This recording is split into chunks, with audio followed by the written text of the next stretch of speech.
സുഹൃത്തുക്കൾ, അങ്ങനെ ലോകം കാത്തിരുന്ന പോരാട്ടം വന്നെത്താണ്. നവംബർ 15-ന് ഓസ്ട്രേലിയയും മെസ്സിയും അർജൻറ്റീനയും കൊച്ചി ജവഹർലാൽ നെഹ്റു സ്റ്റേഡിയത്തിൽ കളിക്കുന്നുള്ള ഏറ്റവും പുതിയ റിപ്പോർട്ടുകൾ പുറത്തു വന്നിരുന്നു. പറഞ്ഞു തരുന്നതല്ല, എത്ര ആൾക്കാർ ആ കളി കാണാനുണ്ടാവും.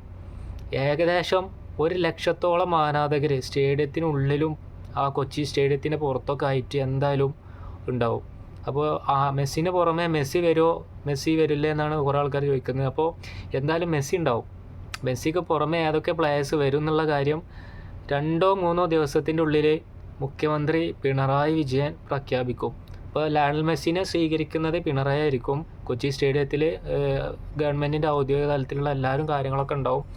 അപ്പോൾ അതിൻ്റെ ടിക്കറ്റിൻ്റെ അവൈലബിലിറ്റി എങ്ങനെയൊന്നും, ടിക്കറ്റ് എങ്ങനെ കൊടുക്കുക, അതിൻ്റെ റേറ്റും കാര്യങ്ങളൊന്നും വന്നിട്ടില്ല. ആദ്യം തന്നെ അർജൻറ്റീനയുടെ ടീമിനെ പ്രഖ്യാപിച്ചിട്ട് ആയിരിക്കും ബാക്കിയുള്ള കാര്യങ്ങളൊക്കെ വരുന്നത്. അപ്പോൾ ഈ ഒരു മാച്ച് കൊച്ചിയിലായതുകൊണ്ട് തന്നെ പാർക്കിങ്ങിൻ്റെയും കാര്യങ്ങളൊക്കെ പ്രശ്നങ്ങളുണ്ട്. പക്ഷേ അധികം ആൾക്കാരും ട്രെയിനിലും മലപ്പുറത്ത്, കോഴിക്കോട് അങ്ങനെയുള്ള സ്ഥലത്തു നിന്നൊക്കെ കേരള ബ്ലാസ്റ്റേഴ്സിൻ്റെ കളി ഉണ്ടാവേണ്ട പോലെ തന്നെ ട്രെയിനിലായിരിക്കും അവിടെയുള്ള ആൾക്കാരൊക്കെ വരിക. പിന്നെ കൊച്ചി പരിസരത്തുള്ള, പിന്നെ അങ്ങോട്ട് തെക്കോട്ടുള്ള ഭാഗത്തുള്ള ആൾക്കാരൊക്കെ സ്വാഭാവികമായിട്ടും ട്രെയിനിൽ തന്നെ ആവും വരിക. പിന്നെ പാർക്കിങ്ങിന് കാര്യങ്ങളും ഇഷ്യൂ അവിടെ വരാൻ ചാൻസ് ഇല്ല. എന്തായാലും റോഡ് ബ്ലോക്ക് ഔട്ടോ, അത് വേറെ കാര്യം. മെസ്സി അല്ലേ വരുന്നത്. ആദ്യമായിട്ടാണ് കേരളത്തിൽ ഇങ്ങനെ ഒരു മാച്ച് നടക്കുന്നത്. ഈ ഒരു മാച്ചിൻ്റെ ടിക്കറ്റും അതിൻ്റെ ഫെയറും കാര്യങ്ങളൊക്കെ വൈകാതെ തന്നെ പുറത്ത് വരും. പിന്നെന്താണെന്ന് വെച്ചാൽ ഭയങ്കര സുരക്ഷയും കാര്യങ്ങളൊക്കെ ഉണ്ടാവും. ആദ്യമായിട്ട് ഒരു വിദേശ ടീം, അതും അർജൻറ്റീന കേരളത്തിലേക്ക് വരില്ലേ.